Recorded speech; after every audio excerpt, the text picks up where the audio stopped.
Communiqué de presse.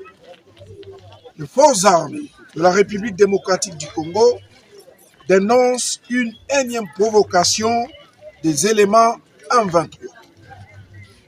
En effet, depuis le vendredi passé, nous constatons une récurrence des provocations du mouvement rebelle M23 avec comme objectif maintenir une situation de guerre tout en plaidant pour une solution politique.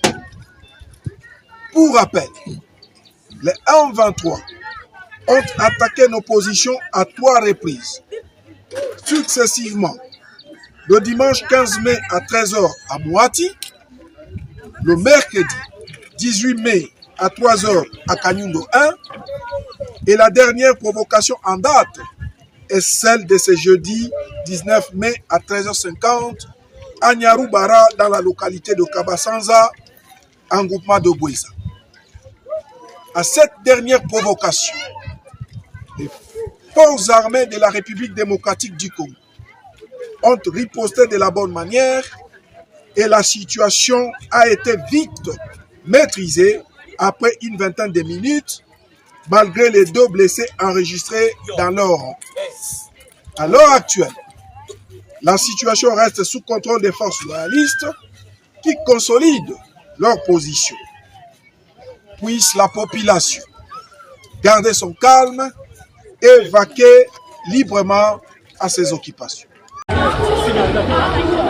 Le chef de la maison militaire du président de la République, le général-major Bouamounda Toumba Franck, a présidé ce jeudi 19 mai 2022 la cérémonie d'inauguration du centre médical militaire des météos situé dans la commune d'Engaliema. Plusieurs officiers militaires et de la police nationale, les représentants du bourgmestre de la commune d'Engaliema, le personnel soignant de cet établissement destiné à procurer les soins médicaux au personnel de la maison militaire, du chef de l'État ainsi qu'à tous les militaires FARDC et autres invités ont rehaussé de leur présence la dite cérémonie. Dans son mode circonstance, le docteur Milier Matunga, médecin-chef de ce centre, a de prime abord rendu un vibrant hommage au chef de l'État qui, dans sa vision d'améliorer les conditions de vie des militaires et leurs dépendants, a impulsé à accompagner les travaux de réhabilitation de ces centres. Ces remerciements s'en vont également au général-major Bouamounda Toumba Franck qui s'est investi personnellement pour la réalisation totale et effective de cet établissement. Ma pensée va droit à son Excellence, Monsieur le Président de la République,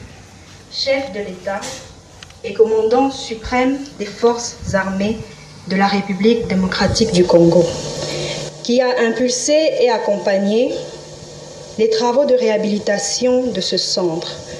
Je lui en rends mes hommages les plus déférents. Sans conteste, cette journée restera mémorable dans les annales de ce centre et de la maison militaire du président de la République. Juste après, s'en est suivi la coupure du ruban symbolique et la remise des clés de ces centres au médecin directeur par le chef de la maison militaire du chef de l'État. Le général Toumba a profité de l'occasion pour visiter les différentes installations de cet établissement. À la fin de cette cérémonie, il s'est confié à notre micro. La vision du commandant suprême, lors de son accession au pouvoir, il a promis aux militaires qu'il va s'occuper d'eux et de leur famille. Et que les soins médicaux ne seront plus un problème de tracasserie pour les militaires, mais plutôt un droit de bénéficier des meilleurs soins, je le dis. Et tout est gratuit pour eux. Le Premier ministre imprégné de la réalité des travaux de construction du mausolée de Patrice Emery Lumumba à la place des Changeurs dans la commune de Limete.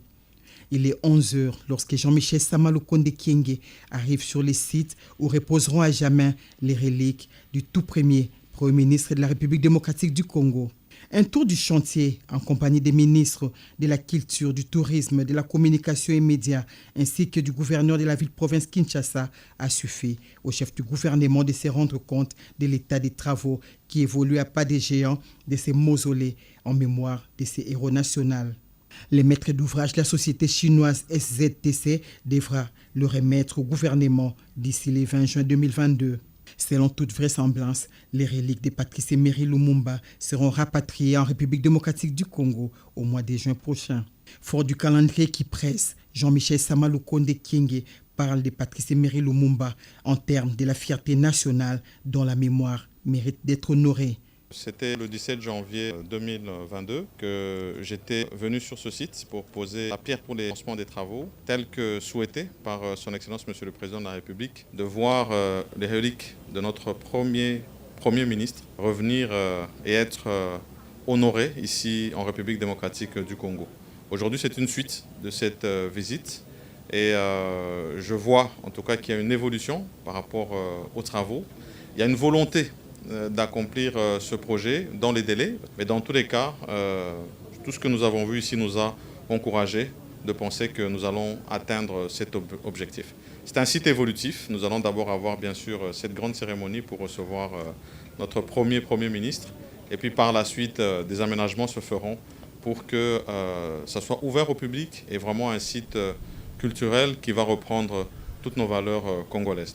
Les travaux en exécution consistent au nouvel emplacement du monument de ces héros, à l'installation du bassin à fontaine sèche des jets d'eau, à l'aménagement de l'esplanade, à la pose des pavés multicolores et des viaducs. De quoi satisfaire les premiers ministres et chefs du gouvernement Jean-Michel Sama Lukonde Kyenge, qui prenait congé du site dont il avait lancé les travaux le 17 janvier 2022 au nom du chef de l'État Félix-Antoine Tshisekedi Tshilombo. À la suite des séances de travail avec l'Église catholique universelle, l'Annonciature et la Senco, le Premier ministre a visité l'un des sites prévus pour la visite papale du 2 au 5 juillet 2022 en République démocratique du Congo à l'invitation du chef de l'État Félix-Antoine Tshisekedi Tshilombo. Il s'agit d'une aire assez vaste choisie pour accueillir un grand nombre de fidèles. Jean-Michel Sama Lukonde Kyenge a voulu s'assurer que cette visite se fasse dans de bonnes conditions. Le pape a bien voulu nous honorer de sa présence ici. Et il est bien que nous puissions l'accueillir dans de bonnes conditions. Ici, c'est un aire choisi pour pouvoir accueillir un maximum de personnes, parce que c'est ça qui était voulu. Et nous sommes venus voir un peu en termes d'évolution, de préparation de site, ce qu'il en est. Ce n'est pas le seul site qui est prévu, mais déjà ici, ça nous donne une indication des travaux qui sont annoncés, qui sont faits non seulement ici, mais également à Goma, où il aura l'occasion de se rendre. Il a également profité pour faire le tour des travaux de la réhabilitation de la piste de l'aérodrome d'Ndolo avec le ministre des Transports. C'est aussi l'occasion pour nous d'être avec le ministre des Transports, voie de communication et des enclavements, sur l'évolution des travaux de la piste qui doivent être rénovés de l'aéroport de Ndolo. Et donc c'est une double visite que je fais à cette occasion. Et jusque-là, oui, c'est vrai que les délais restent contraignants, mais nous sommes satisfaits de voir que tous les chronogrammes sont faits et que nous sommes dans une bonne évolution. Hormis ces sites d'Ndolo, plusieurs autres sites sont prévus pour la visite papale en République démocratique du Congo.